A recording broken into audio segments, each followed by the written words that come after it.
Salut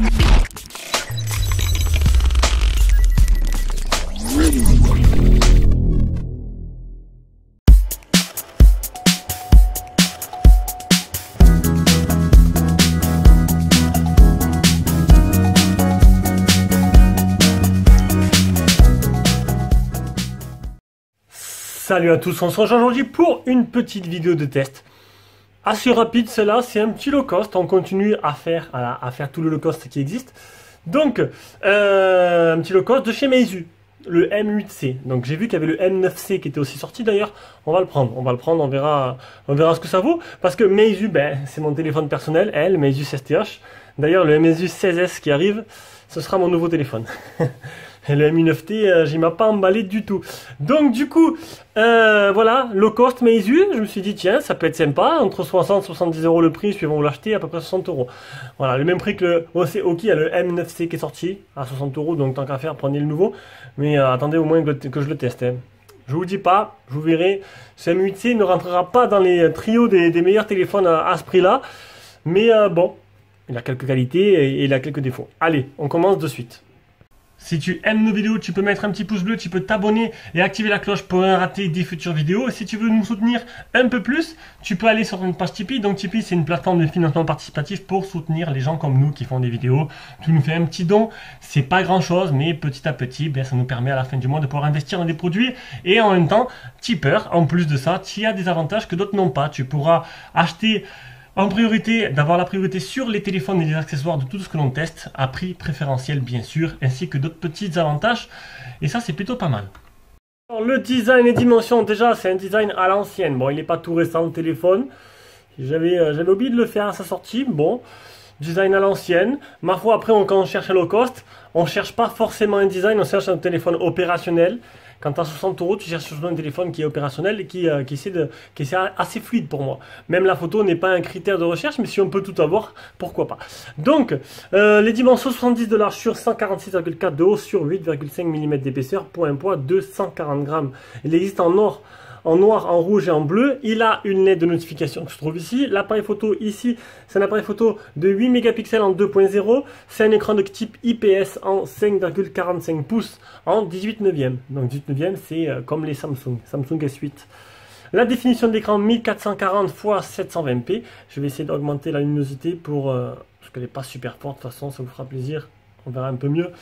Et 75,04%, c'est la surface que prend la surface de l'écran par rapport à la surface de téléphone.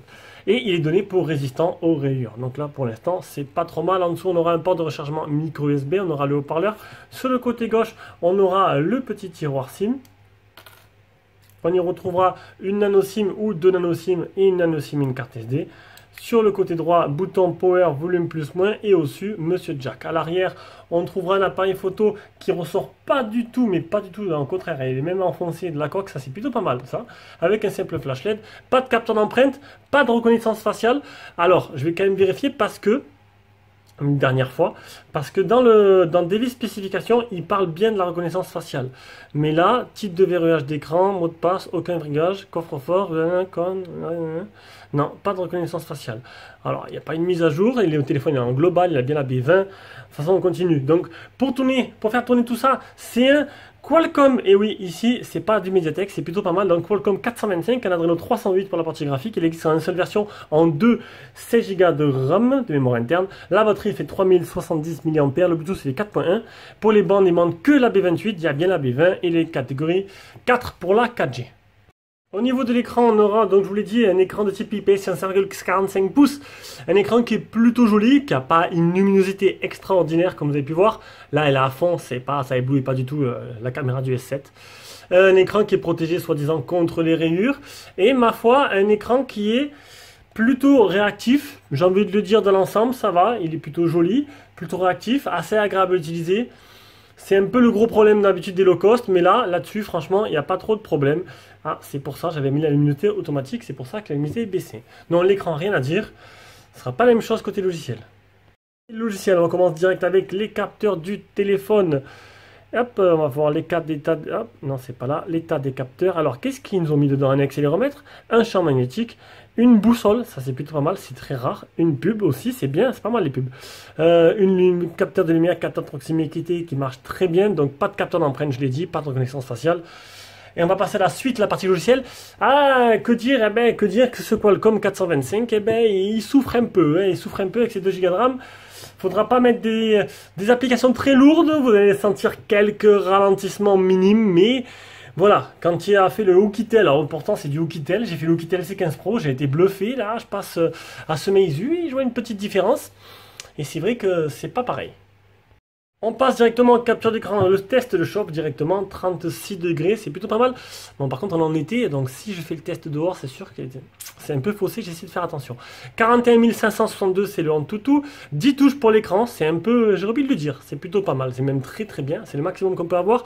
Il y a une boutique de thème, ce qui est plutôt sympa, là-dessus, sur un petit low cost. Bon, c'est voilà, c'est la ROM de Meizu, donc du coup, c'est ce qui est exactement la même ROM que sur le STH, sauf que c'est pas la même version, puisqu'on est encore sur du Android.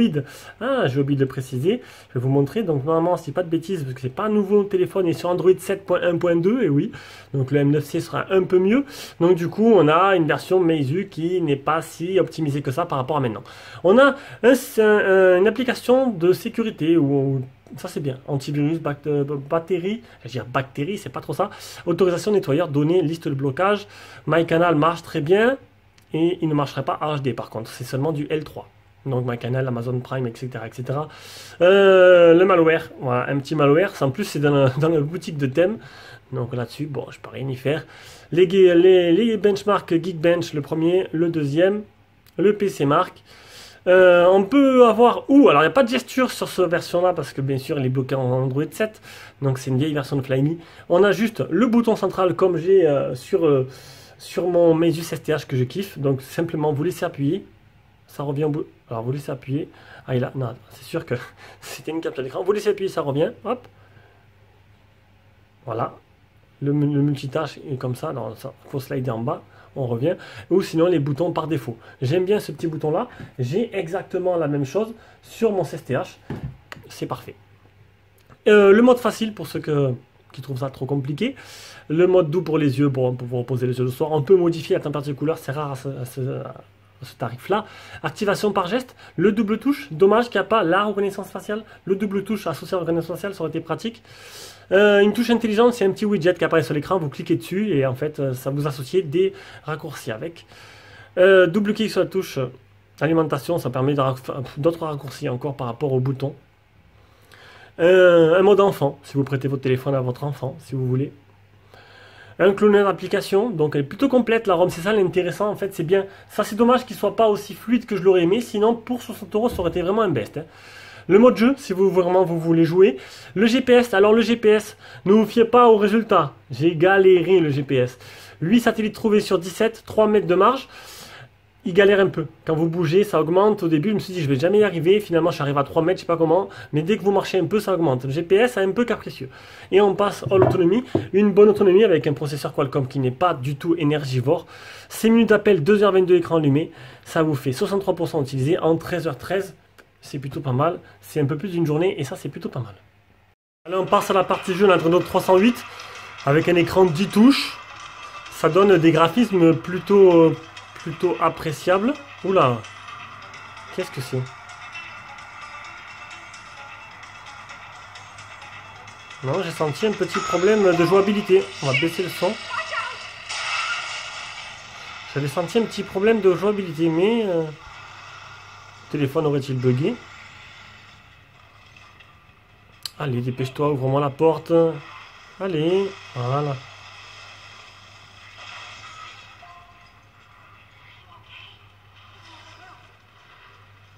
Donc voilà, ça fera tourner les jeux. C'est un jeu qui est assez gourmand, qui est assez joli. Ah, j'ai l'impression que le tactile, je vais revenir sur ce que j'ai dit au début. Le tactile a l'air un peu... Ça lag un peu. Bon après, bon pour le prix, ce sera pas fait pour jouer. J'ai un peu des petits soucis à jouer à ce jeu. Voilà, voilà. Allez, c'est pas 100% une réussite là-dessus. Allez, on passe à la suite. Et la suite, c'est l'appareil photo. Donc, mode beauté. Mode photo. Alors mode photo, on va se mettre, donc là le flash, les filtres, le HDR, etc. On est sur du taille des photos, hop, je suis en 13 mégapixels en 4 tiers. Et à l'avant, je suis sur du 8 mégapixels. On va passer aussi en mode vidéo. Hop, mode vidéo. Ça a l'air pas mal le niveau photo vidéo, vous allez voir après. Donc Full HD à l'avant et à l'arrière aussi. Voilà, donc maintenant je vais vous mettre toutes les photos et les vidéos que j'ai prises. Et après on reviendra avec la caméra frontale comme d'habitude pour faire un bilan.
Allez, on se retrouve avec la caméra frontale.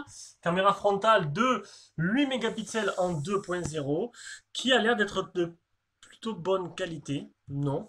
Donc, franchement, cet appareil photo, qu'est-ce qu'il donne? Ben, c'est pas mal. C'est pas mal. Et c'est même au-dessus.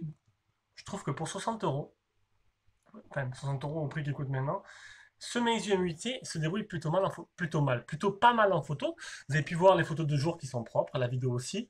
La photo, le flash se déclenche, il est nickel, parfait le flash. On y voit très bien, très clair. Même de nuit, bon, mais la photo est un peu bruitée, c'est sûr, mais la vidéo, je trouve que ça débrouille pas trop mal. Pour le prix, c'est un peu un avantage. Le dernier chapitre, la partie son communication qui est très bon là-dessus, il n'y a pas de problème. On écoute maintenant le haut-parleur.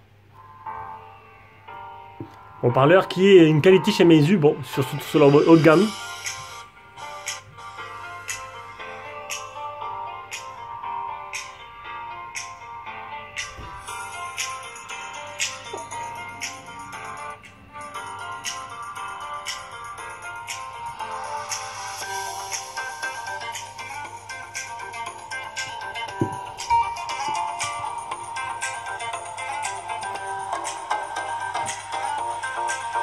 C'est pas trop mal, c'est pas trop mal.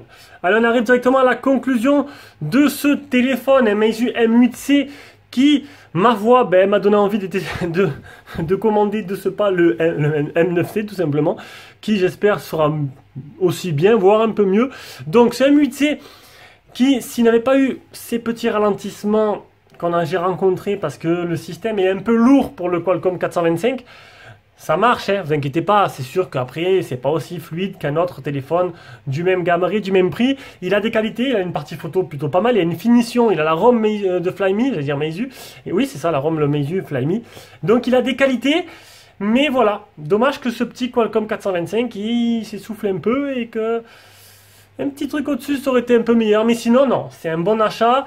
Donc, pas de reconnaissance faciale, pas de capteur d'empreinte, on peut pas tout avoir, c'est un prix déjà plancher, c'est plutôt pas mal, on verra ce que ça donne. Son petit grand frère, j'allais dire le 9C. Allez, je vous laisse, je vous fais de gros bisous et on se rejoint pour une prochaine vidéo.